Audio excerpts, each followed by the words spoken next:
sabi ko, I ask you the things that you like about one another and also the things that you dislike. Because all these, you would have to embrace when we decide to be married and to be together for life.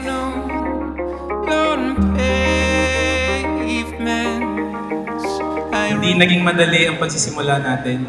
Maraming pang doubts and struggles since parehas tayong takot mag-commit dahil galing tayong dalawa sa failed relationship. Then ayun, thank God, umigi naman paunti-unti.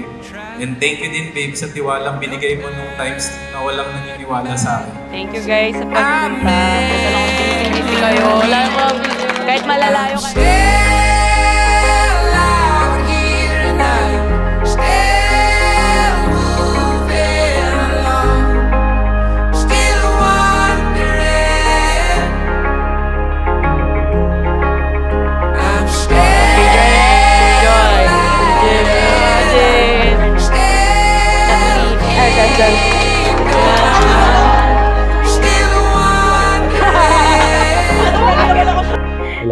Love you. Thank you, Lord. Love you.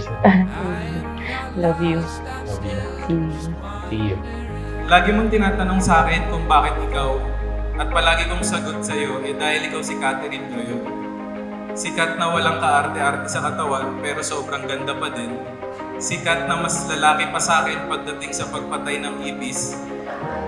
Sikat na palaging unahin ang iba kaysa sa sarili niya.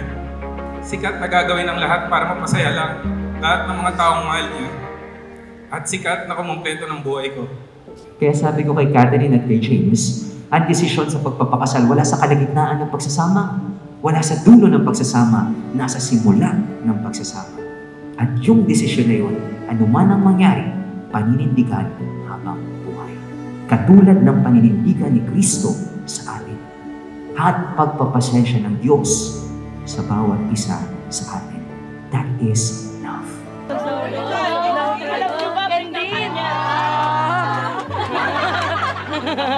Kaya ngayon, pangako na palagi kitang aalagaan at poprotektahan, pati na din ang ating mga anak sa future. Susuportahan kita sa lahat ng bagay na gusto mo, na makakabuti sa iyo. Aaralin ko din magluto ng pinakamasarap na kare-kare para sa iyo. Nandito lang din ako palagi para i-remind ka kung saan mo nilagay yung mga gamit mo pag nawawala. At higit sa lahat, pangakong mamahalin ka habang buhay.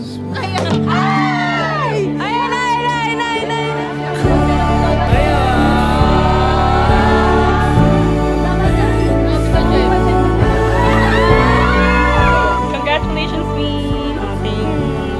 Love you. O ikaw, ano sabihin mo sa akin? Best wishes and enjoy!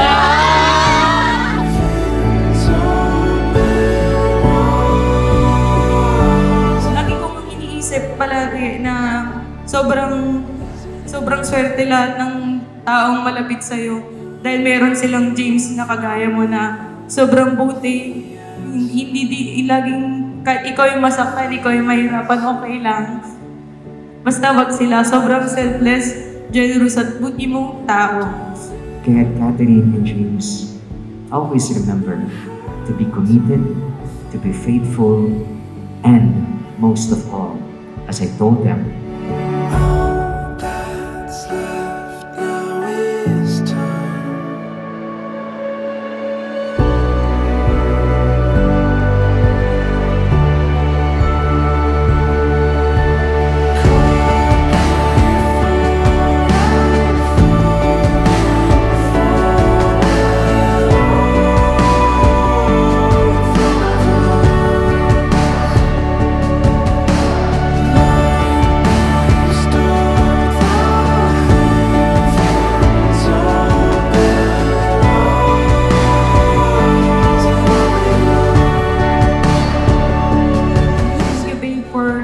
family and friends na parang tunay mo silang pamilya at tinuro mo silang pamilya. Pinapangako ko din na palagi ko papakinggan lahat at dadamayan kita palagi. Handa akong patawanin ka at orderan ka ng paborito mong siomay at napakadaming chili at spare ribs ng manhan. Ipagpapatuloy ko pang i-push yung sarili ko para maging better dahil deserve mo ang pinaka-the best. Mahal na mahal kita, babe, hanggang dulo. I love you. Mahal na mahal kita kasi ako.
I love you, Erp.